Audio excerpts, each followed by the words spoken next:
안녕하세요. 김철회입니다. 2023 공공경제론 제6장 두 번째 강의 동영상 들어가도록 하겠습니다. 지난 시간에 시장 실패와 관련된 효율성과 관련된 내용들하고 시장 실패와 치유하는 방법까지 살펴보았는데요. 이번 시간은 공평성, 후생경제학에서 다루는 공평성 부분하고 불가능성의 정리, 뭐 이런 내용들 좀 다소 어려울 수 있는데 한번 찬찬히 들어보세요. 5절의 이야기는 공평성이란 무엇인가를 다루고 있습니다. 공평성이란 어느 쪽으로도 치우치지 않고 우리 저울을 보면은, 천칭 저울을 보면은 좌우가 밸런스를 이루죠. 균형을 이루는 거죠. 이걸 공평이라고 합니다. 비슷한 개념으로 공정이란 개념은 공평하고 올바름까지 들어갑니다. 정의라고 하는 것은 진리에 맞는 올바른 도리. 그래서 사실은 이 효율성과 달리 공평성의 개념은 명확하게 규정한 사람이 없어요. 파레토는 아까 효율성은 파레토 효율성 이런 개념이 있다고 그랬잖아요. 반면에 공평성을 명확하게 정의하는 사람은 없다. 다만 사전에는 이렇게 나와 있고 영어로도 공평성의 개념을 fair 또는 equity, just 이런 표현을 쓰고 있습니다.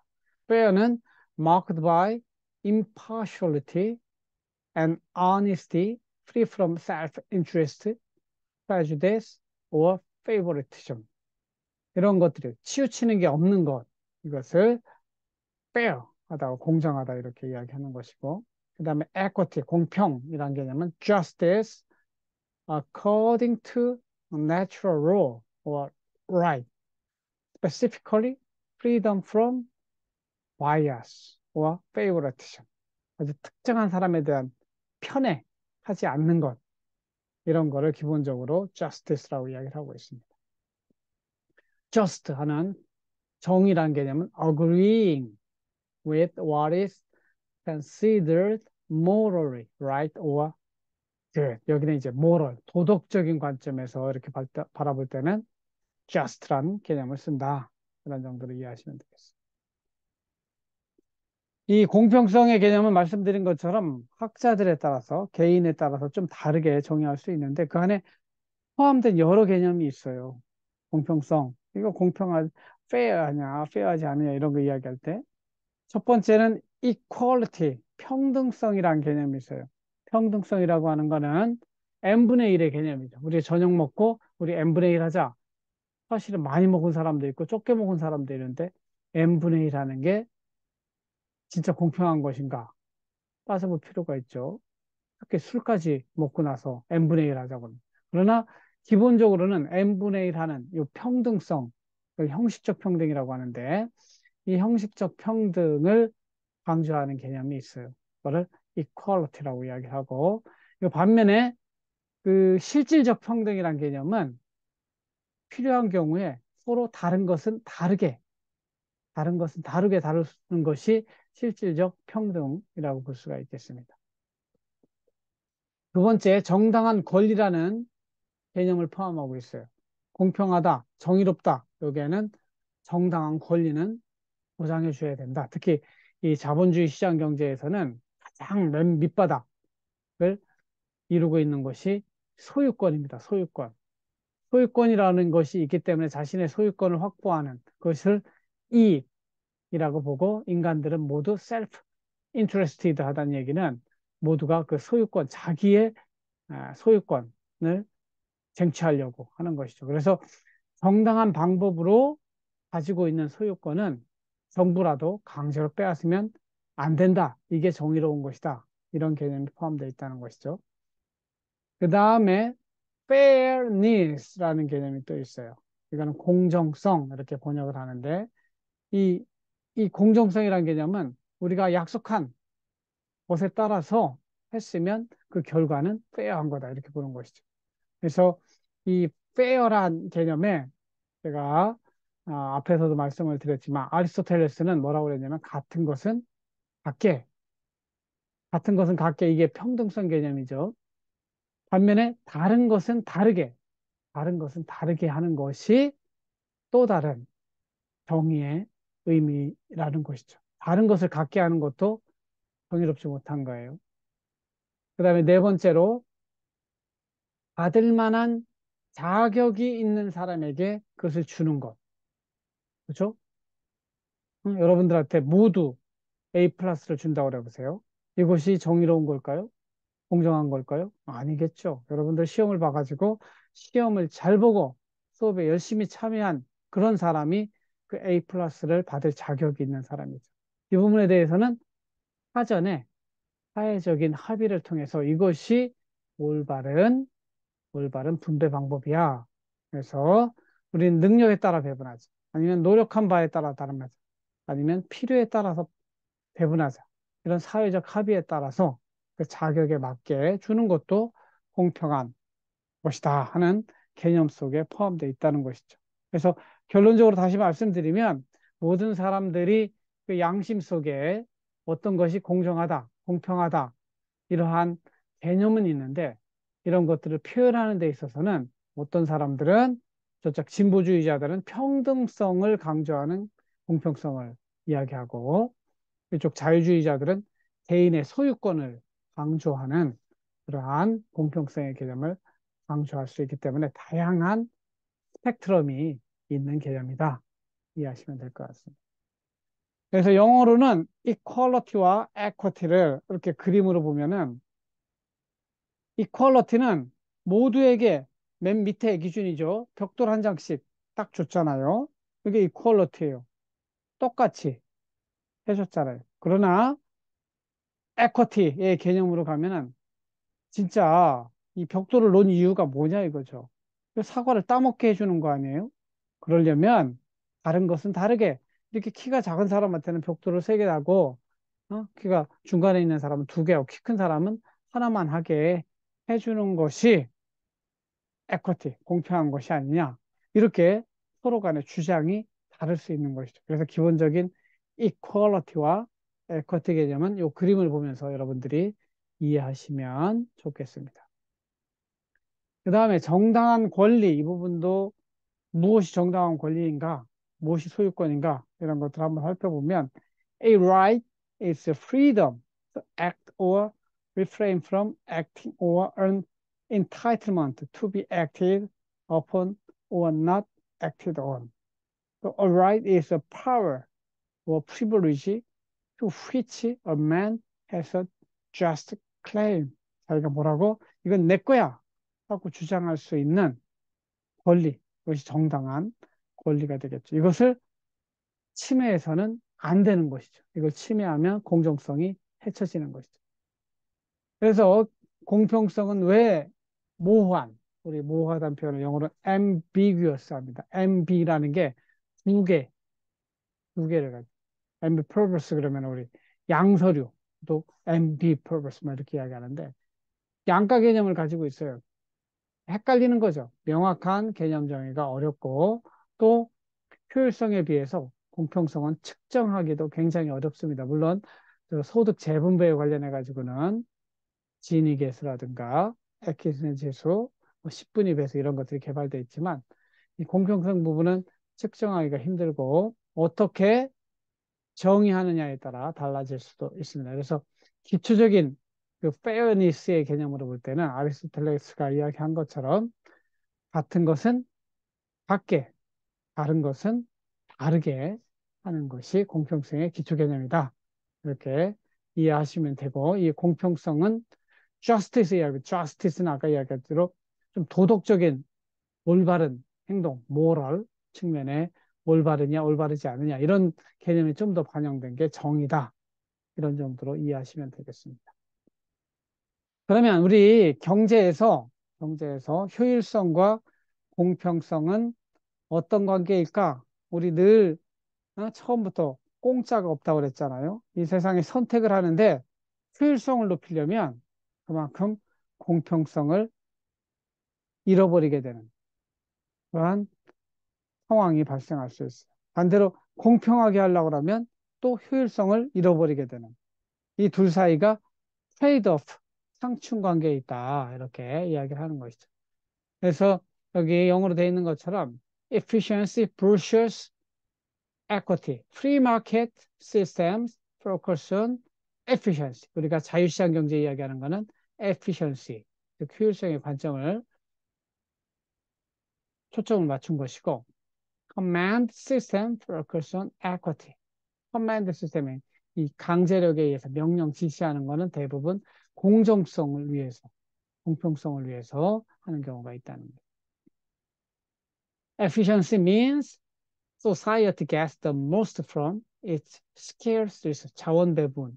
이게 희소성, scarce versus 희소한 자원으로부터 최상의, 즉 가장 효율적인 선택을 하는 걸 efficiency라고 이야기를 하고, equity는 equity는 means the benefit of scarce resources are distributed fairly in society.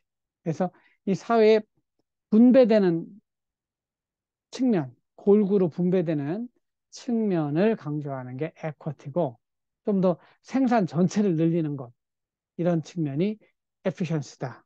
이렇게 이해하시면 될 것 같습니다. 그래서 이 효율성과 공평성은 서로 트레이드, 서로 충돌하는 상충 관계에 있을 수 있어요. 그래서 정권이 바뀔 때마다 성장이냐 분배냐, 그러니까 저 앞쪽에서 guns and butter 트레이드 오프 이야기했잖아요. 이 돈을 군세, 군대, 국방비에 쓸 거냐 아니면 복지비에 쓸 거냐.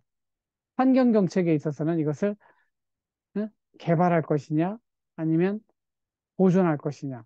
이 사이에 늘 이념적이고 정책적인 충돌이 일어나는 것이죠.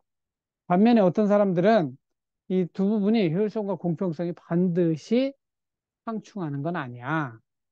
그래서 극도로 빈부의 격차가 나 있을 때는 오히려 빈부의 격차를 줄여주는 소득 재분배 정책이, 공평성을 추구하는 정책이 사람들의 근무 의욕을 증진시켜서 더 열심히 일하게 만들어서 효율성도 늘릴 수 있어. 이런 주장을 하는 사람들을 생산적 복지 또는 투자로서의 복지를 주장하는 사람들이라고 이렇게 이야기를 합니다. 그래서 이 사회가 장기적으로 좀 이렇게 계속 성장하고 가려면 이 성장과 복지, 즉, 이 효율성과 공평성이 이 마차처럼, 마차의 두 바퀴처럼 함께 갈 필요가 있는 것이죠. 효율성만 추구하고 공평성을 추구하지 않으면 이렇게 바퀴가 겉돌게 돼 있어요. 뺑뺑 앞으로 나아가지 못하고. 그래서 이 사회가, 우리나라도 대통령을 뽑을 때 한 번은 효율성을 강조하는 사람 뽑고 한 번은 공평성을 강조하는 사람 뽑고 이런 식으로 해서 이제 10년마다 함께 가게 만드는 이런 측면이 없지 않아 있습니다. 그래서 장기적 관점에서 효율과 공평은 보완적 관계일 수 있다. 이런 식으로 보는 사람들이 상호 보완 관계를 강조하는 사람들이고, 대부분은 이제 상충적인 관계라고, 이렇게 단기적 관점에서는 상충적인 관계로 보고 있습니다. 그 다음에 6절로 가서 보상의 원칙이란 무엇인가? 제가 FTA, 한미 FTA 이야기를 했습니다. 전 시간에.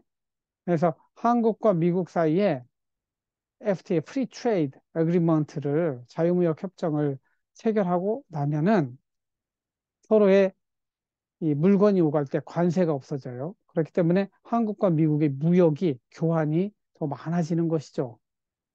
그렇기 때문에 서로가 전체적으로는 이익을 볼 텐데, 실제 세부적인 상황으로 가면 한국에 쌀농사를 짓거나 소를 기르는 사람은 손해를 보고, 한국의 자동차, 전자, 뭐, 어? 이렇게 IT 쪽 하는 기업들은 돈을 벌 거란 말이죠. 그 손해 나는 거, 이익 나는 거 합쳐서 이익 나는 거, 즉 크면 이게 좀 더 효율적인, 서로가 발전하는데 효율적인 선택이었다고 볼 수 있겠습니다. 그러나 중요한 것은 뭐예요? 우리나라에서 돈을 많이 번 자동차나 IT 쪽에 있는 기업체들로부터 돈을 얻어서 니네들 FTA 때문에 돈을 많이 벌었으니 일부를 세금으로 내. 그래가지고 그 세금을 가지고 손해본 사람들, 쌀 농사 짓는 사람들, 속 키우는 사람들을 보상해 줄 필요가 있죠. 그래서 이렇게 보상하고 나서도 남는 게 있으면 그게 잘된 변화라고 볼 수 있죠. 그래서 이 보상의 원칙이라고 하는 거는 보상을 어떻게 해주는 것이 바람직한 방식인가를 다루는 겁니다. 그래서 이걸 보려면 이 사회가 일차적으로 변화가 일어나요. 체인지가 일어나는데 그 변화가 잘된 변화이냐, 잘 되지 않은 변화이냐. 즉, 밑에서 살펴본 바와 같이 한미 FTA가 우리 대한민국의 입장에서 잘한 결정이냐, 잘못한 결정이냐를 따질 때, 어? 이익 나는 부분을 가지고 손해 나는 부분을 보상해 주고 나서도 남는 것이 있다면, 그러면 그거는 개선, 더 좋은 변화라고 할 수 있지 않겠느냐, 이렇게 할 수 있는 것이죠. 그래서 이것을 다루는 것이 보상의 원칙이고, 그 효율성 개선이 이루어졌느냐, 안 되느냐 따지는 그런 기준이 되겠습니다. 그래서 여기에 대해서는 팔도 기준하고 스키 톱스키 기준이라는 것이 있는데, 요거는 여러분들이 1학년 관점에서는 여기까지 이해하실 필요는 없어요. 그러나 이런 평가 기준이 있다 하는 정도만 이해하시면 될 것 같습니다. 그래서 휴의 상태에서 이 효율 가능 경계라고 부르는 utility possibility curve라고 하는 요 D부터 E까지 연결한 점은 모두 효율적인 점이에요. 근데 Q는 효율적이지 않죠. 여기에서 R이나 S로 옮겨갔을 때 이것은 파레토 효율의 개선. 즉 이렇게 갔을 때 손해본 사람이 있으면 손해본 사람 보상해 주고도 남는 것이 있을 수 있으면 그것은 칼도의 기준으로 볼 때는 칼도 힉스 크라이티어리언이라고 그러잖아요. 이거는 개선이 된 거야. 이렇게 판단할 수 있다는 것이죠. 그 다음에 여러분들이 좀 그래도 들어둬야 될 것이 불가능성의 정의라는 것이 있습니다. 이거를 한번 논의하려면 사회 후생함수라는 걸 알아야 되는데 이 사회 전체적으로 어떤 상태가 바람직한 상태인 것인가? 이거는 사람마다 머릿속에 있는 가치관에 따라서 달라요. 어떤 사람들은 평등주의자, 어떤 사람들은 자유주의자, 어떤 사람들은 공리주의자. 이렇게 될 수 있어요. 그래서 이 공리주의자들, 유틸리테리안, 여러분들이 최대 다수의 최대 행복, 이렇게 배웠을 거예요. 사탐 시간에 주장한 사람이, 어? 사람이 벤담과 그 다음에 스튜어트 밀 이렇게 배웠을 텐데 그런 사람들이 생각하는 사회의 개선된 상태는 모든 사람들은 똑같아. 사과 하나는 부자든 가난한 자든 똑같이 사과 하나야. 이렇게 보는 관점이 유틸리테리안이라고 합니다. 반면에 막 맥스민 소셜 인디퍼런스 커브라고 하는 맥시민을 주장하는 사람들은 이런 사람들은 평등주의자인데 극단적 평등주의자예요. 극단적 평등주의자는 어? 누구 한 사람만 증가되는 것은 사회적으로 의미가 없어. 우리 사회 구성원 모두가 함께 함께 도와줘야지 그때만 의미 있는 거야. 그러니까 굉장히 평등주의자죠. 이런 관점이 맥시민 소셜 인디퍼런스 커브를 가지고 있는 사람들, 평등주의자의 커브가 이렇게 나타납니다. 그다음에 인터미디어트 중간에 위치한 평등주의와 공리주의의 중간에 위치한 그래프는 이런 그래프로 나타나는데 이런 것들을 그래프로 나타내 주는 거를 사회 후생함수라고 이렇게 불러요. 여러분들이 왜 그럴까는 제가 수업 시간에 기회가 되면 좀 설명을 좀 더 해드리겠고 그러나 좀 시간이 없으면 여러분들 여기까지는 좀 봐서 어려울 수 있기 때문에 이해가 안 되시면 넘어가도 이걸로 시험은 내지 않겠습니다. 그래서 요 그림은 뭐냐면 사회 전체적으로 소셜 인디퍼런스 커브, 즉 사회 후생함수가 이렇게 있다고 했을 때 요거는 효용 가능 경계에 선택할 수 있는 점 중에서 우리 접선이라고 하죠. 접하는 부분을 찾아내면 우리 사회 전체적으로 여기가 가장 효율적인 사회 선택점이 되겠습니다. 사회 그래서 우리가 이제 우리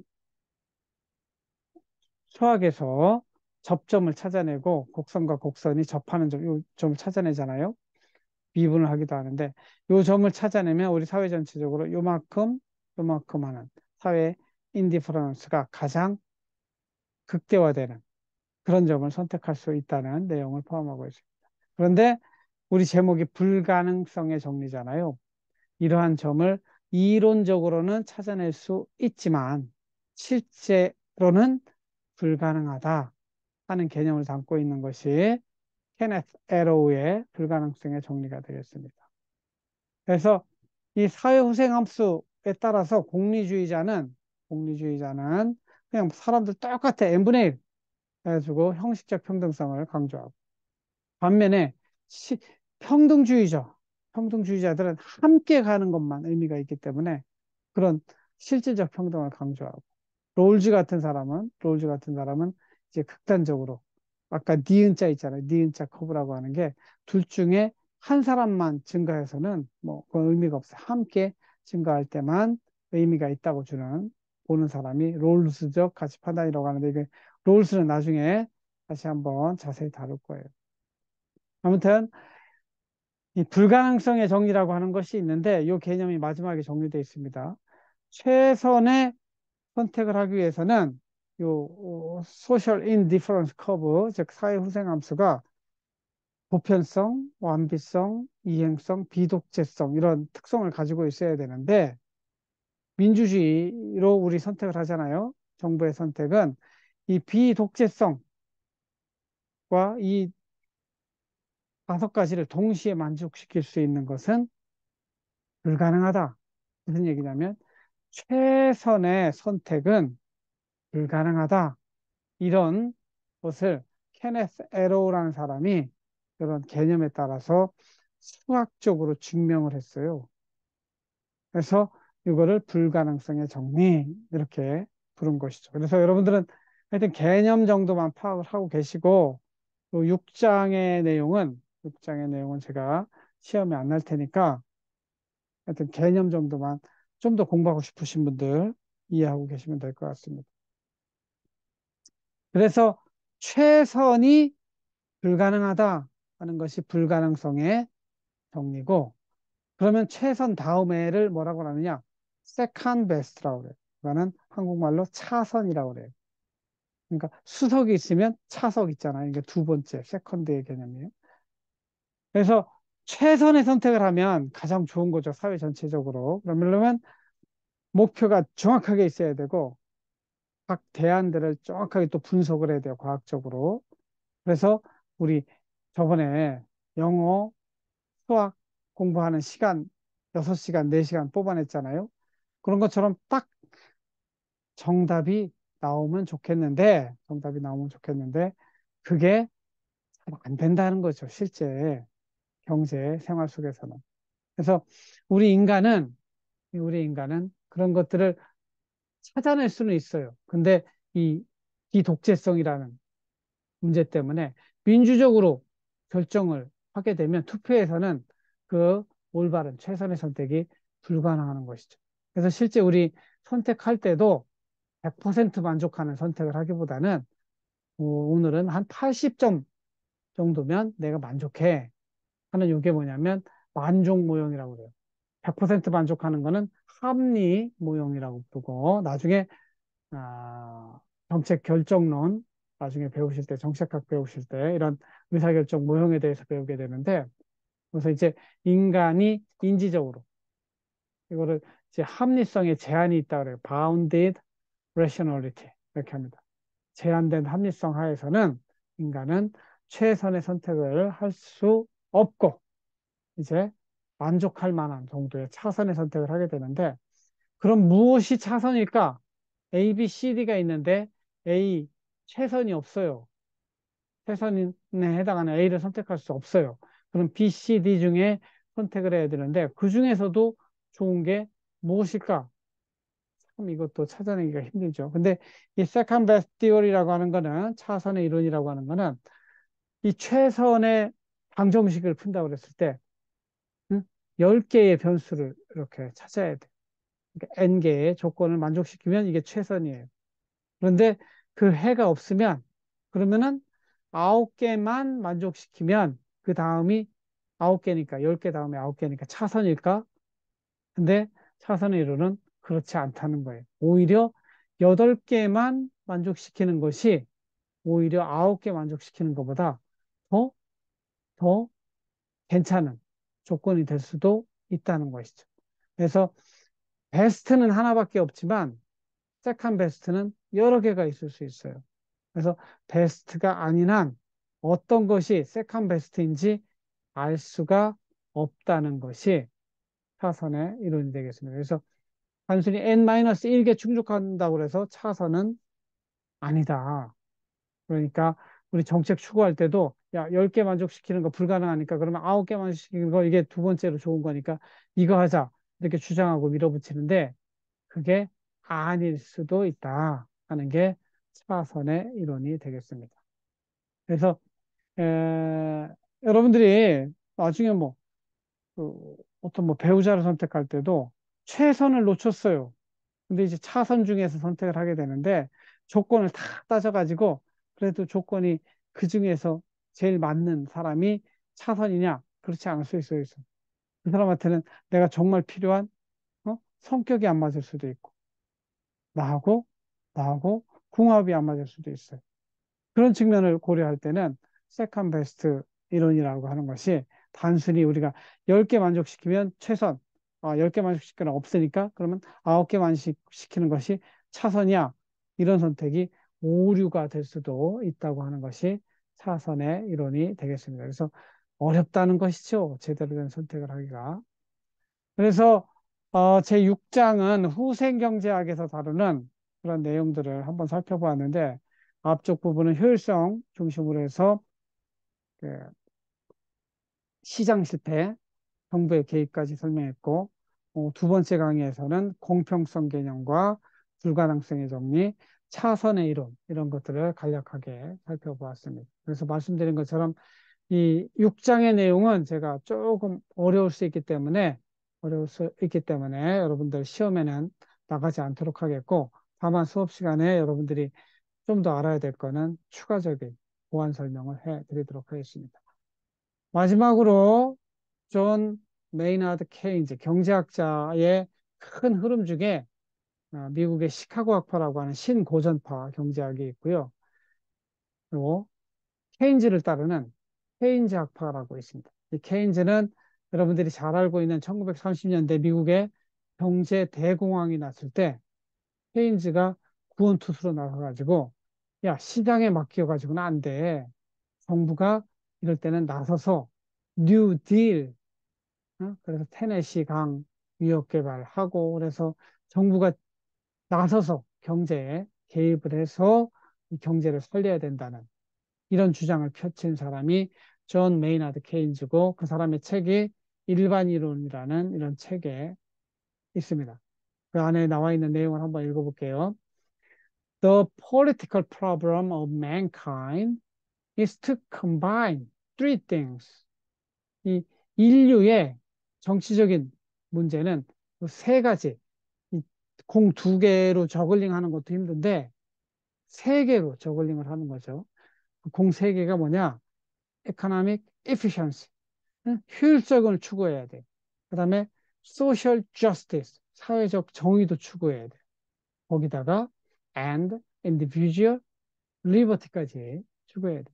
그러니까 쉽지 않은 거죠. 그럼에도 우리가 인간의 합리성, 최선의 노력을 통해서 우리 사회 전체적으로 효율적인 결정이 일어나고 사회 정의를 실현하고 개인의 자유를 증진시키는 이쪽으로 우리가 정치적인 결정을 하고 사회가 발전해야 된다. 이런 주장을 한 사람이 존 메이나드 케인즈라는 사람이다. 그런 정도 여러분들이 좀 들어보시고 동의가 되시면 좀 유익한 내용이 되었으면 좋겠습니다. 그래서 이렇게 6장에 대한 강의 동영상을 마치고 다음에는 제 7장에서 만나도록 하겠습니다. 들어주셔서 감사하고 다음에 또 뵙도록 하겠습니다. 고맙습니다.